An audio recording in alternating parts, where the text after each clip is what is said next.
Recently, I had what I felt was a great meeting with a prospective client. I sent an email thanking her and proposing some follow-up. But over the next week, there was no response. Silence. It's the worst kind of feedback because it's ambiguous. Since we don't know why the other person is silent, we inevitably go straight to our biggest insecurities. In the absence of a response, we start to imagine one that sounds something like, "Hey, you did such a terrible job, I don't even want to talk to you." Which of course isn't usually what the other person thinks or feels. But misunderstandings rarely happen in words. They happen in the gap between the words. So what's the best way to handle silence in a way that keeps the interaction positive?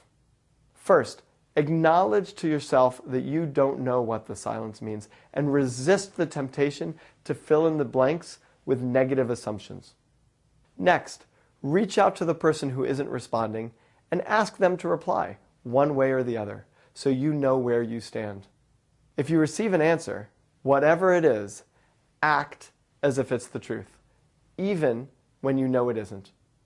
If the person tells you he was out of town, but you know he wasn't, don't call him on it. Nothing good can come of that.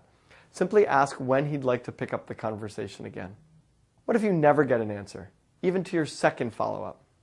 Send one final email saying, "I thought I'd reach out one more time. If I don't hear from you, I won't follow up again." That usually gets a person's attention. But if you still hear nothing, let go. You've done all you can. By the way, if you're the other person, the one who gets all those messages and doesn't respond, consider communicating. If you don't have an answer, just say that, so the other person isn't left floundering. Tell him you'll get back to him when time permits. That's what my prospective client did, and eventually we did connect, when she was ready. Sometimes it works out, other times it doesn't. But when you free yourself from the uncertainty of silence, you can either move forward or redirect your time to more promising relationships.